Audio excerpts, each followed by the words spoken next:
Joe Tate resorts to his old tricks when he realizes his health is on the line. In shock Emmerdale scenes, the villain portrayed by Ned Porteous stoops to a new sickening low. Manipulative, deceitful and mysterious, Joe Tate is now at the end of his rope as he battles a mystery illness, but he's recently come up with a dastardly plan to save his skin. Ned Porteous, who has portrayed the villain in Emmerdale since 2017, has teased Joe's next steps as, in true Tate fashion, he plans a drastic move. He's pretty ill, he says. He's not in a good place at all. He needs a kidney that is related to him, which gives him the best chance of the operation working. Joe's health is declining rapidly in the ITV soap as he's in dire need and he's been left grasping for options. His first hope was Noah, but when tests confirmed his half-brother wasn't a match, Joe had to turn elsewhere. Enter Caleb Milligan. Joe has set his sights on the businessman's kidney, after finding out Caleb was the illegitimate son of Frank Tate, making him Joe's half-uncle. Though he's thrown himself into a plan that could have dramatic consequences, Ned doesn't believe Joe's intentions are sinister. Joe isn't a psychopath, Ned insists. He would care if something bad happened, but he would also put his own life before Caleb's. He's willing to accept the consequences of a worst-case scenario. For Joe, there's no waiting list, no patience, no time to play by the rules. Sometimes, you have to wait to get what you want. There are lots of people on transplant lists, Ned says. Joe assumes that his life is more important than others. He's not going to wait the amount of time sometimes necessary to get a kidney. It's been 6 years since Joe was last seen in Emmerdale. His fate had been a mystery and his whereabouts were unknown before his comeback. In 2019, villagers even believed he was dead. Kane Dingle confessed to his murder, leading Debbie Dingle to believe she had lost the love of her life. Joe was then caught stealing money from step-grandmother Kim Tate, as CCTV surveillance snapped him in Monte Carlo.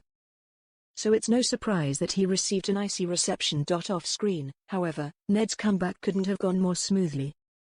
I was welcomed back so kindly, everyone was very nice, he says. It was like I'd never left. There's such a friendly bunch of people and a professional crew that I slid straight back in. Joe's return, on the other hand, has reignited old rivalries, particularly with Kim. Their history has been filled with betrayal, power plays, and deep-rooted animosity. In a surprising move, recent episodes saw them make peace. But Ned warns that no dealing with Joe is ever that simple.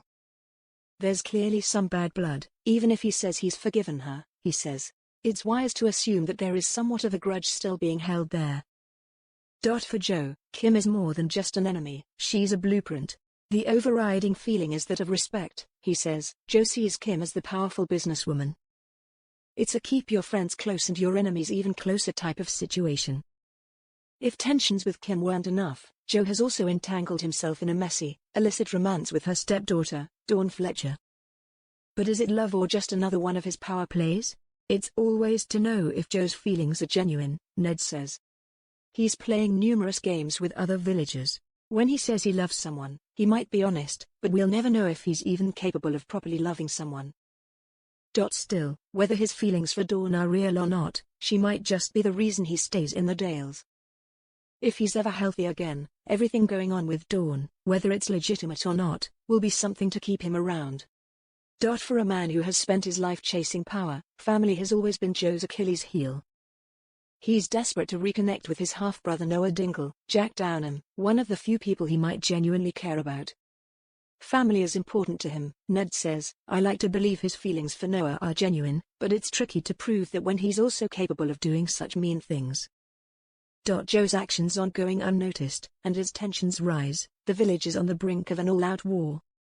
You can always expect a showdown in this show, Ned says, but he welcomes the chaos. I'd like to see a big bust-up between the Dingles, the Milligans and the Tates. While Joe is a ruthless mastermind willing to go to any lengths to survive, Ned Porteous couldn't be more different.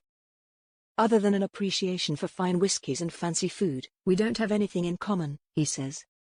Joe is teetering towards psychopathy and I'm quite an empathetic person.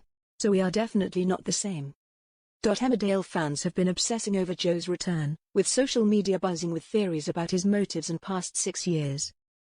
Ned, however, stays away from fan speculation. I have my own theories of what Joe's been doing, he says. And it turns out, so does his family.